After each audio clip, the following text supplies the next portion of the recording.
سوال یہ کیا گیا تھا کہ قل قتال فیہ کبیر، آپ فرما دیجئے کہ اس میں لڑائی بڑی ہے۔ میں نے اس کا ترجمہ کیا کہ اس میں لڑائی کرنا یہ بڑا گناہ ہے، تو لفظ اسم کہاں سے آیا، یعنی یہ گناہ کا ترجمہ آپ نے کہاں سے کیا، یہ تھا سوال۔ دیکھیے بات یہ ہے کہ کبیرن جو ہے یہ وصف ہے، یعنی صفت ہے، اور صفت جو ہوتی ہے وہ کسی نہ کسی موصوف کی ہوتی ہے۔ صفت کس کی ہوتی ہے؟ کسی موصوف کی ہوتی ہے۔ یعنی آپ کہتے ہیں کہ سفید کپڑا، تو کپڑا جو ہے وہ موصوف ہے اور سفید ہونا اس کی صفت ہے۔ لمبا آدمی، تو لمبا جو ہونا یہ ایک صفت ہے اور آدمی اس کا موصوف ہے۔ یعنی کوئی شخصیت ہوتی ہے اور اس کو پھر آپ ڈسکرائب کر رہے ہوتے ہیں، اس کا وصف بیان کر رہے ہوتے ہیں۔ تو یہ جو کبیرن ہے یہ صرف وصف ہے اور اس کا موصوف یہاں پر مذکور نہیں ہے، یعنی آیت میں لفظوں میں نہیں ہے، لیکن معنی کے اندر یہ اس کا یہ لفظ موجود ہے۔ آپ کوئی بھی ترجمہ اٹھا کے دیکھیں گے تو اس میں انہوں نے ترجمہ اسی انداز میں کیا ہوگا کہ کبیرن کا ترجمہ قل، آپ فرما دیجئے لڑائی اس میں بڑا گناہ ہے، یعنی یوں سمجھ لیجئے کہ بریکٹ کے اندر لفظ آ جائے گا گناہ، تاکہ بات کا مفہوم پورا سمجھ میں آئے۔ اگر میں ترجمہ یوں کروں کہ آپ فرما دیجئے کہ لڑائی اس میں بڑی ہے، تو کوئی سینس نہیں بنے گا کہ لڑائی اس میں بڑی ہے، کیا مطلب؟ لڑائی تو چھوٹی بھی ہو سکتی ہے، لڑائی بڑی بھی ہو سکتی ہے، کیا بڑی ہے؟ یعنی وہ لڑائی تعداد کے حساب سے بڑی ہے، یا وہ لڑائی جو ہے وہ بہت دنوں تک جاری رہے گی، تو کئی دن جاری رہے گی تو اس لیے اس کو بڑا کہا جا رہا ہے۔ تو سمجھنے والا یہ سمجھے گا کہ کبیرن وصف بن رہا ہے قتال کا، کہ لڑائی بڑی ہے، حالانکہ لڑائی بڑی نہیں ہے، ان مہینوں میں لڑنا بڑا گناہ ہے۔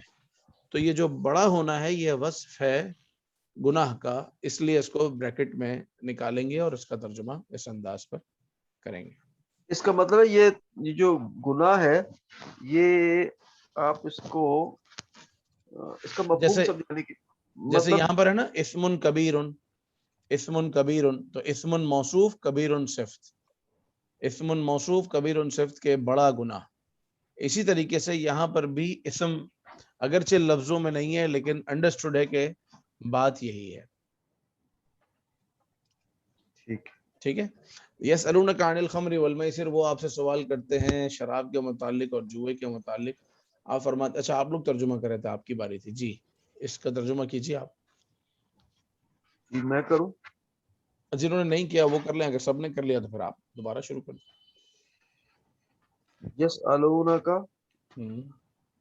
وہ سوال کرتے ہیں تم سے، عن الخمر، شراب کے متعلق، والمیسر، اور جوئے کے متعلق، کل، کہہ دیجئے، فیہما، ان میں، ان سب میں، ان دونوں میں، فیہما، ہاں ہما جو ہے نا، ہما یا ہما یہ دو کے لیے آتا ہے، تو پیچھے دو چیزیں ہیں لہٰذا یہاں ہما آ رہا ہے۔ اچھا، فیہما، کل کہہ دیجئے، فیہما، ان دونوں میں، اسم کبیر، بڑا گناہ ہے۔ ٹھیک ہے، اگلی آیت کا ترجمہ کیجئے وہ جنہوں نے اب تک نہ کیا ہو۔ جناح بھی گناہ ہے اور اسم بھی گناہ ہے، دونوں میں کیا فرق ہے؟ پہلا لفظ کیا بولا آپ نے؟ جناح۔ ہاں جناح، ٹھیک ہے، وہ جی ہاں بالکل ایک ہی جو معنی ہے اس کے لیے مختلف الفاظ ہو سکتے ہیں۔ ویسے عام طور پر جناح کا مطلب ہوتا ہے حرج، جیسے فلا جناح علیکم، تم پر کوئی حرج نہیں ہے، کسی نے کہا تم پر کوئی گناہ نہیں۔ اور اسم کا تو پیورلی مطلب جو ہے نا وہ گناہ ہے۔ آثم، گناہ گار شخص کو آثم کہا جاتا ہے، جیسے ناصر مدد کرنے والے کو کہا جاتا ہے، تو ناصر کے ساؤنڈ پر آثم، عاصم نہیں، عین اور صاد سے نہیں بلکہ حمزہ اور سا سے، آثم جو ہوگا اس کا مطلب ہے گناہ گار۔ جیسے اسم لکھتے ہیں، ہاں اسمون ایسے لکھتے ہیں، حمزہ سا میم، تو گناہ گار مطلب اس کا، آثم کا مطلب ہوگا گناہ گار اور اسم کا مطلب گناہ۔ تو اس کا مطلب یہ ہوا کہ جناح کا مطلب لفظی مطلب ہے حرج، حرج جی ہاں، اور اسم کا مطلب ہے گناہ۔ گناہ، اور ایک دوسرے کی جگہ خاص طور پر جیسے جو جناح لفظ ہے یا جناح جو ہے وہ گناہ کے لیے بھی استعمال ہوتا ہے۔ ہاں لیکن وہ تو اس میں کوئی حرج نہیں یا اس جی میں ہاں، کوئی گناہ نہیں، وہ تو ہم اس کا بمحور ترجمہ کرتے ہیں، لیکن جی ہاں لفظی ترجمہ تو حرج ہے اس کا۔ بالکل۔ ٹھیک ہے، ٹھیک ہے، اگلی آیت کا ترجمہ جنہوں نے اب تک نہ کیا ہو، یسألونک عن الانفال، جی ہاں، قل الروح من امر ربی، آپ فرما دیجئے روح میرے رب کے حکم سے. جی بلال ناصر. بھائی جو یس و یس الونا جو آپ نے بتایا، یس ہوں، الونا وہ آپ سے سوال کرتے ہیں، ایسے ہی ہے نا؟ جی ہاں، اور واو کا مطلب ہے اور وہ سوال کرتے ہیں آپ سے، تو تو واو یہ اضافی ہوگی. یس الو سے ہے نا، یس الو یس الونا، جی ہاں، یسألو اور یسألونا اسی کی پریکٹس ہم کر رہے تس الو تس الونا. ہیں. جی جی ٹھیک جی. ہے اب ٹھیک ہے. یہ جو ہے قل الروح من امر ربی، آپ فرما دیجئے روح میرے رب کے حکم سے ہے. تو یہ جو سوال کرنے والے تھے یہ یوں سمجھ لیجئے کہ منافق تھے یا یہودی تھے، اہل کتاب تھے. اہل کتاب نے یہ سوال کیا کہ نبی پاک علیہ الصلوۃ والسلام کے پاس آتے تھے اور سوالات کرتے تھے کہ بتائیے فلاں کیا چیز ہے، فلاں کیا چیز ہے. تو آپ ٹیسٹ صلی کرنے کے اللہ لیے. تعالیٰ علیہ وسلم، جی ہاں، آپ صلی اللہ علیہ وسلم سے جب یہ سوال کیا گیا کہ روح کے حقیقت کے بارے میں بتائیے کہ روح کیا ہے. ہمارا جسم ہے، ہمارے جسم کے اندر روح ہے، تو روح کی کیفیت کیا ہے، وہ دکھتی کیسی ہے، اس کا ویٹ کیا ہے، اس کا وجود کیسا ہے. تو آپ علیہ الصلوۃ والسلام نے ارشاد فرمایا، اور جیسی وہی نازل ہوئی کہ آپ کہہ دیجئے روح میرے رب کے حکم سے ہے، بس اس کی تفصیل نہیں ہے. تو جب آپ علیہ الصلوۃ والسلام نے یہ آیت سنائی تو انہوں نے جان لیا کہ یہ سچے اللہ کے رسول ہیں، کیونکہ توریت میں یا ان کی کتابوں میں یا ان کے جو بڑے تھے علماء، انہوں نے یہ بتایا تھا کہ تم جب نبی پاک صلی اللہ علیہ وسلم سے یا آخری نبی سے یہ سوال کرو گے تو اس کا جواب یہ ملے گا. 3 سوال کرو گے تم، 3 سوالوں میں سے اگر جنہوں نے نبوت کا دعویٰ کیا ہے اگر وہ تینوں جواب دے دیں تب بھی وہ اللہ کے نبی نہیں ہے، اگر وہ تینوں جواب نہ دے سکیں تو بھی اللہ کے نبی نہیں ہے. اگر 2 سوالوں کا جواب دیں اور تیسرے سوال کے جواب میں خاموشی اختیار فرمائیں تو وہ اللہ کے نبی ہیں. اور وہ تیسرا سوال یہی تھا روح کے متعلق. تو آپ صلی اللہ علیہ وسلم کی رسالت کی تصدیق جو ہے وہ اس آیت سے ان یہودیوں نے کی. آگے بڑھتے ہیں. یسألونک والی آیات کے بعد ایک لفظ ہمارے پاس محموز میں اور ہے قرأ. قرأ اس نے پڑھا، قرأو ان سب نے پڑھا، قرأتا آپ نے پڑھا، قرأتم آپ سب نے پڑھا، قرأتو میں نے پڑھا، اور قرأنا ہم سب نے پڑھا. قرأتا کا مطلب ہے آپ نے پڑھا. فَإِذَا قَرَأْتَ الْقُرْآنَ تو جب آپ نے قرآن پڑھا یا جب بھی آپ قرآن پڑھیں، فَاسْتَعِذْ بِاللَّهِ تو اللہ تعالیٰ کی پناہ چاہیں، من الشیطان الرجیم شیطان مردود سے. یعنی جب بھی آپ قرآن پڑھنا چاہیں، قرآن پڑھنے کا ارادہ کریں، قرآن پڑھنا شروع کریں تو اعوذ باللہ من الشیطان الرجیم کہا کریں. فاستعذ یہ فعل امر ہے، اس میں آرڈر دیا جا رہا ہے کہ اللہ تعالیٰ کی پناہ چاہو، یعنی اللہ تعالیٰ سے حفاظت طلب کرو، اللہ تعالیٰ سے شیلٹر مانگو. کس چیز سے؟ من الشیطان الرجیم شیطان مردود سے، کہ شیطان جو ہے ہمارے پڑھنے کے دوران ہمیں خلل نہ ڈالے اور ہمارے خیالات کو خراب نہ کرے، ہمیں وسوسے نہ ڈالے. تو اللہ تبارک و تعالیٰ کی رحمت کے سائے میں آ جاؤ اور اس سے اللہ تبارک و تعالیٰ کی پناہ چاہو شیطان مردود سے. فائدہ اس جی، سے مصدر کیا ہے فاستعذ میں؟ فاستعید کا جو مصدر ہے وہ ہے استعاذہ. استعاذہ جو ہے وہ بنا ہے اعوذ سے، جیسے نا اعوذ باللہ من الشیطان الرجیم، اور اعوذ کا مطلب ہوتا ہے پناہ. عوض عین واو ذال ہوگا تو عوض، لیکن جب یہ 3 سے زیادہ، چونکہ اس کے اندر وکیبز، اس کے اندر روٹ لیٹرز 3 سے زیادہ ہیں، جس طریقے سے لفظ استمداد ہے، استعانت ہے.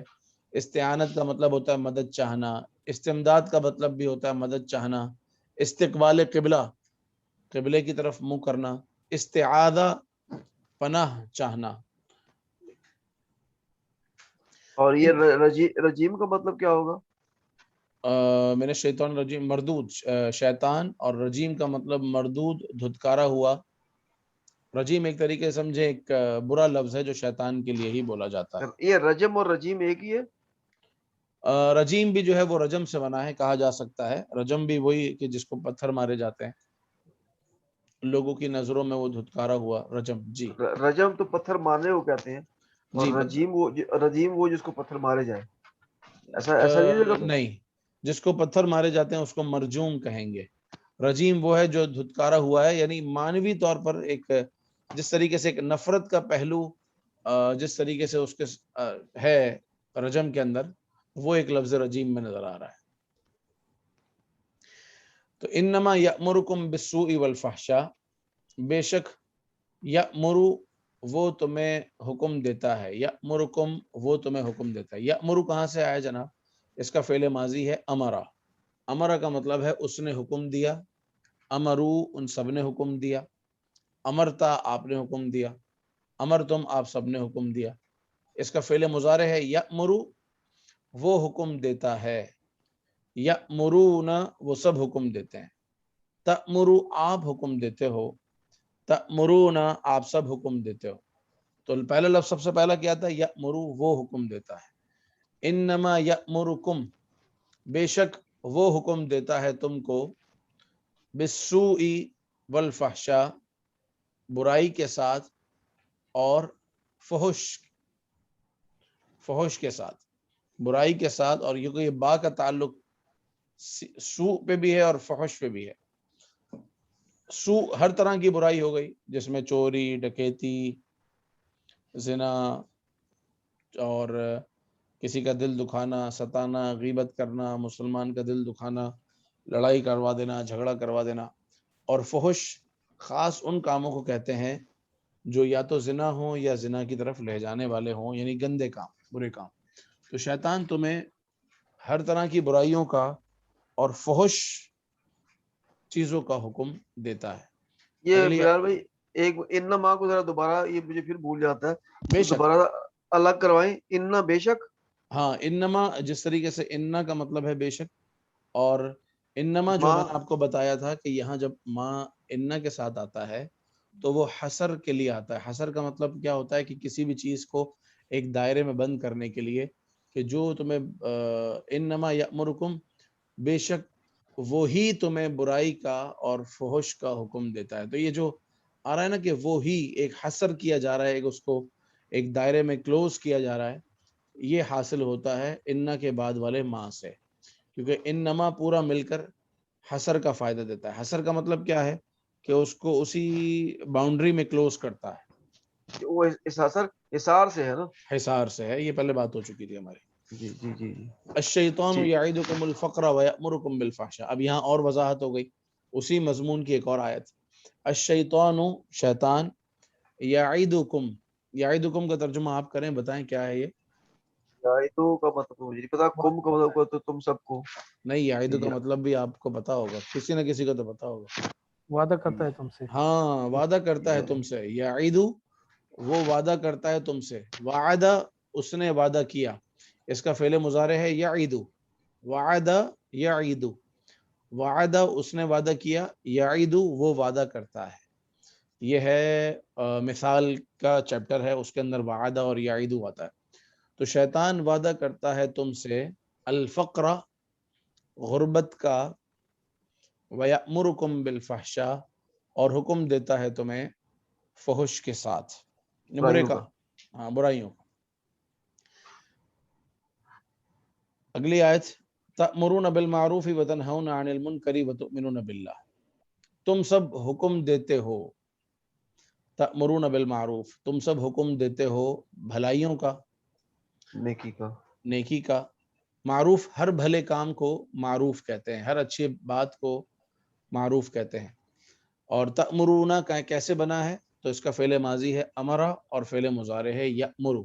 امرا یأمرو یہ وزن ہے، یہ فیملی ہے، نصرا ینصرو محموز ہے، یأمرو وہ حکم دیتا ہے، یأمرون وہ سب حکم دیتے ہیں، تأمرو آپ حکم دیتے ہو، تأمرون آپ سب حکم دیتے ہو۔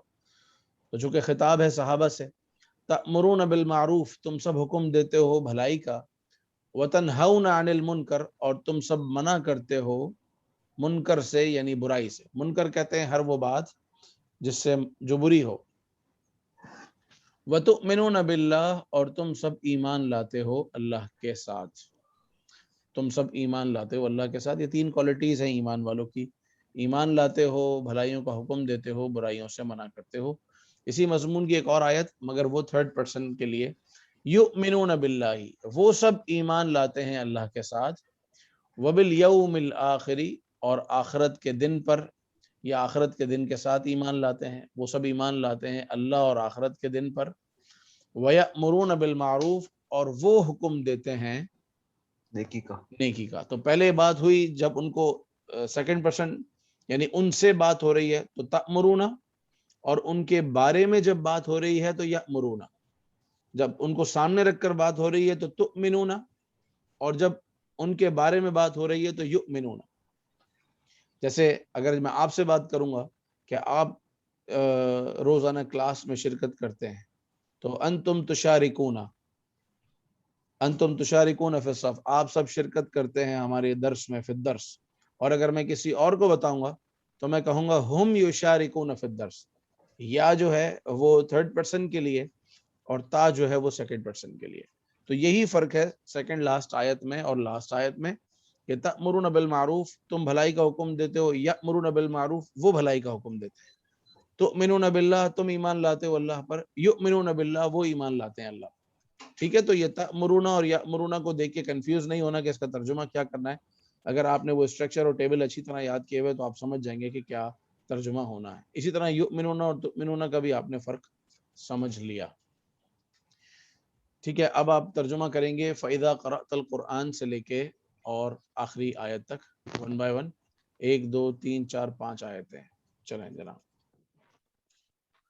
یہ جو کل محموز کا ہم نے وکیبس کو، تمام افعال کو کا ریویژن کیا، قرآن پاک کی آیات، بعض آیات کا ترجمہ ہم نے کل کر لیا تھا، بعض اور باقی جو آیات بچی تھی ان کا ترجمہ آج ہوا. یہ لیسن نمبر 17 جو ہے وہ کمپلیٹ ہو گیا. اب آج کا جو لیسن نمبر 18 ہے اس میں میں چاہوں گا کہ وہ سلائیڈ آپ شیئر کر دیں. اس میں نیت یہ تھی کہ جو ضمائر، یوں سمجھیے کہ جو پروناؤن استعمال ہوتے ہیں فیمنن کے لیے، مؤنث کے لیے، ان کو ہم دیکھ لیں. اور اسی طریقے سے وہ افعال فعل ماضی، اگر جو ہم نے پہلے ٹیبل سمجھا مذکر کے لیے تو وہ تو ہمیں سمجھ میں آ گیا، اس کی پریکٹس بھی کر لی. مؤنث کے لیے الفاظ کیسے استعمال ہوں گے وہ انشاءاللہ ابھی آپ کے سامنے اسکرین پر ہوں گے، اور اس کو ہم مل کر ریوائز کریں گے، اس کا ریویژن کریں گے، سمجھیں گے تو آسان ہو جائے گا.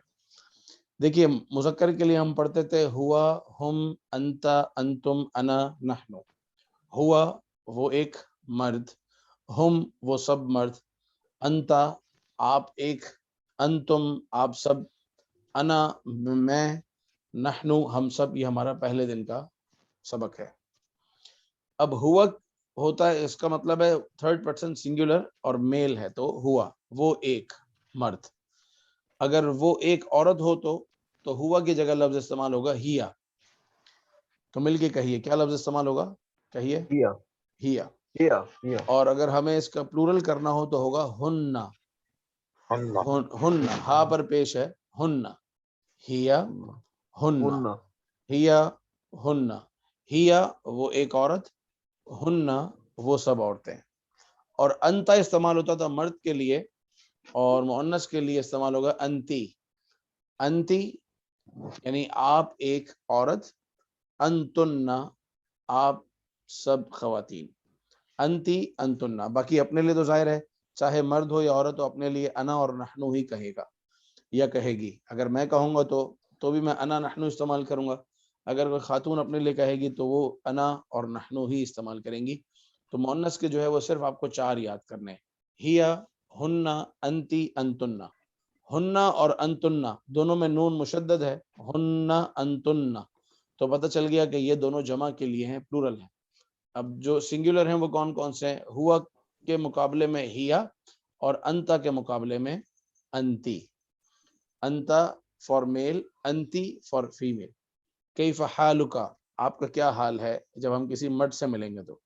کیف حالکی، آپ کیسی ہیں جب کسی خاتون سے پوچھیں گے تو. حالکی کاف کے نیچے زیر آ جائے گی. لیکن جب بات کرتے ہیں اس کی اماراتی لہجے کی تو وہاں حالکی نہیں کہتے بلکہ حالچ کہہ دیتے ہیں. یہ حالچ، یہ جو چے کا ساؤنڈ آ رہا ہے وہ بتا رہا ہے کہ یہاں جو ہے وہ کاف کے نیچے زیر ہے. لیکن ابھی تو ہم چونکہ قرآن پاک کو سمجھ رہے ہیں تو وہاں ہم انتی، حالکی، انتنا اسی طریقے سے استعمال کریں گے. یہ چے کی آواز کاف سے کیسے نکلتی ہے بلال بھائی؟ یہ کیا مطلب کیسے نکلتی ہے؟ آپ کہہ رہے چے کی آواز کاف کے نیچے زیر ہے کہہ رہے ہیں؟ نہیں کاف کے نیچے جو زیر ہے اس کو اماراتیوں نے اس کو چے کا ساؤنڈ دیا ہے. تو چے تو ہے ہی نہیں اس کے اندر. ہاں ان کی لینگویج میں چے نہیں ہے لیکن ساؤنڈ ہے. اگر آپ بات کریں گے ان سے تو ان کے پاس یہ ساؤنڈ ہے, یہ اس کو استعمال کرتے ہیں. تو اس ساؤنڈ کو لکھتے کیسے ہیں یہ؟ اس ساؤنڈ کو لکھتے ہیں حالکی کاف زیر کی. نہیں باقی بھی اگر ساؤنڈ میں چے استعمال کرتے ہیں تو کیسے لکھتے ہیں اس کو؟ باقی میں استعمال ہی نہیں کرتے, یہ صرف اور صرف خواتین سے بات کرتے ہوئے استعمال کرتے ہیں. وہی کہہ رہے خواتین سے خالی حالکی میں استعمال ہوتا ہے یا اور نہیں جگہوں میں؟ سب جتنی بھی جیسے کتاب کی, آپ کی کتاب تو کتابچ یعنی آپ کی کتاب, جبکہ سامنے والی لڑکی ہے تو, اور سامنے والا لڑکا ہے تو کتابک اور کتابچ, یہ فرق ہو گیا نا. اچھا تو یہ لکھیں گے کافی, لکھیں گے دونوں میں کافی, بس اس کو انڈرسٹینڈ کریں گے کہ کون سا مذکر کے لیے اور کون سا مؤنث کے لیے. تو اگر ان کو کتاب کی کہے تو اس کو سمجھ آتی ہے کہ ہم کیا کریں؟ سمجھ آ جائے گی, ان کو لگے کہ قرآنی عربی ہے تو ان کو تھوڑا سا مسکراہٹ آئے گی کہ یہ جو ڈبنگ کارٹون ہوتے ہیں یا جو نیوز اینکر ہوتے ہیں وہ اس طرح پڑھتے ہیں, کیونکہ وہ بالکل فصیح عربی پڑھتے ہیں نا. ہم لوگ جو پڑھ رہے ہیں وہ فصیح عربی ہے. فصیح عربی وہ ہے جو قرآن و حدیث میں استعمال ہوئی ہے. تو یہ جو سعودی عرب والے بھی ایسے کرتے ہیں؟ ہاں سعودی عرب والے, لیکن ان کا تھوڑا سا اور الگ ہے. ان کا لہجہ کچھ, یعنی اس میں ہر لہجے میں کچھ نہ کچھ تبدیلی ہے, لیکن جو فصیح لہجہ ہے نا, جو قرآن عربی ہے, وہ تمام جگہ سمجھی جاتی ہے, بولی جاتی ہے. یعنی یوں سمجھے کہ اسٹینڈرڈ لینگویج ہے. ہم لوگ آپس میں اردو میں بات کرتے ہیں, ایک الگ لینگویج ہے, لیکن جب خبر نامے پڑھنے والا خبریں سناتا ہے تو وہ ایک الگ انداز سے سنا رہا ہوتا ہے. تو جو اسٹینڈرڈ لینگویج ہے وہ تو فصیح عربی ہے, لیکن آپس میں بولنے میں جو ہے وہ سلینگ یوز ہوتی ہے. انگلش میں بھی اسی طرح ہے, ہر جگہ کا لہجے میں کچھ نہ کچھ فرق ہے. تو خیر, انتا آپ ایک, انتی آپ ایک عورت, انتنا آپ سب عورتیں. اگلا پیج دکھائیے مجھے. جی تو یہ ہے لفظ ضربت. ضربنا. ضربت مارا اس ایک عورت نے. مردوں کے لیے استعمال ہوتا تھا ضربا, مردوں کا جو شروع ہوتا ہے وہ ضربا, ضربو, ضربتا, ضربتم, ضربتو, ضربنا. مؤنث کا جو استعمال ہوگا وہ ہوگا ضربت, آخر میں تا کو سائلنٹ کریں گے, سکون ہے. ضربت مارا اس ایک عورت نے, ضربنا مارا ان سب عورتوں نے, ضربتی مارا آپ نے, ضربتن مارا آپ سب نے. تو جس طرح انتن تھا, انتن سے ہو گیا ضربتن, اور انتی سے ہو گیا ضربتی. انتی ضربتی. مذکر کیا تھا؟ ضربا, ضربتا, ضربا, ضربو, ضربتا, ضربتم. اچھا تو یہ ضربو تھا, ضربو کی جگہ یہ ضربنا ہو گیا. ضربنا ہو گیا. یعنی یوں سمجھے کہ مؤنث کے لیے جو ہے وہ دونوں جگہ جمع میں نون استعمال ہو رہا ہے. پچھلے پیج میں بھی نون استعمال ہوا, ہیا, ہننا, انتی, انتننا. تو ضربت, ضربنا, ضربتی, ضربتن. ضربت, ضربنا, ضربتی, ضربتن. فتحت, فتحنا, فتحتی, فتحتن. آج کے آج یہ سارا سمجھ آ جائے اور فوراً زبانی یاد ہو جائے, اتنا آسان شاید نہ ہو, کیونکہ ظاہر ہے وہ آپ نے پورے پچھلے 17 دن پڑھا ہے, آج اس کا 18واں لیسن ہے, تو اس کو ایک آدھ 2 دن لگے گا, یہ بھی اپنی زبان پہ آ جائے گا, اور پھر جب قرآن پاک میں استعمال ہونا شروع ہوگا تو وہ دونوں پھر ایک جیسے ہی ہو جائیں گے انشاءاللہ. تو گھبرائیں نہیں, ابھی آپ اپنے پاس اس کا اعراب نوٹ کر لیں اور اس کو تھوڑا سا پریکٹس کرتے رہیں, انشاءاللہ ہو جائے گا. فتحت, فتحنا, فتحتی, فتحتن. فتحت اس نے کھولا, فتحنا ان سب نے کھولا, فتحتی آپ نے کھولا, فتحتن آپ سب نے کھولا. ان کے نیچے بلابی اعراب لگے ہوں تو ہماری آسانی نہیں ہوگی. ہاں بس وہ مجھے لگانے تھے اور ذہن سے نکل گیا میرے. تو جو میں اس کی میں نے صرف PDF آپ سے شیئر کی تھی, پاور پوائنٹ شیئر کروں گا تو وہ اعراب کے ساتھ شیئر کر دوں گا انشاءاللہ. سمعت اس نے سنا, سمعنا ان سب نے سنا, سمعتی آپ نے سنا, سمعتن آپ سب نے سنا. سب کا ساؤنڈ ایک ہی جیسا ہے. نصرت اس نے مدد کی, خاتون نے, نصرنا ان سب نے مدد کی, نصرتی آپ نے مدد کی, نصرتن آپ سب نے مدد کی. ویسے یہ اگر ملاوی اگر ہاں جی نصرتی ہے نا, تو اگر نصرتا ہوگا تو وہ مرد کے لیے مرد نصرتا مرد ہے، نصرتی مرد ہو گیا، جی ہم عورت ہو گیا. اور نصر تم کی بجائے یا نصر تننا ہو گیا. ہاں تو یہ آپ کو کیسے یاد رہے گا؟ انتی انتنا سے. انتی انتنا کو یاد رکھنا آسان ہے، اسی کے ساؤنڈ پہ ضربتی ضربتنا، فتحتی فتحتنا، سمعتی سمعتنا اور نصرتی نصرتنا. انتی اور انتنا کو پکڑ لیں گے تو یہ چار، اور یہ چار جو ہیں وہ فیملی ہیڈز ہیں، آپ کو پتہ ہے. پھر اس کے نیچے پورے پیجز ہیں، تو وہ سب ہو جائیں گے یاد. آج ذرا مشکل ہو گیا. ہاں یہ نئی چیز ہے نا بالکل، تو اس لیے اس کی ریکارڈنگ سن لیجیے گا دوبارہ انشاءاللہ تو ایزی ہو جائے گا. جی باری باری سنانا شروع کیجیے. ضربت ضربنا، ضربتی ضربتنا، فتحت فتحنا، فتحتی فتحتنا، سمعت سمعنا، سمعتی سمعتنا، نصرت نصرنا، نصرتی نصرتنا.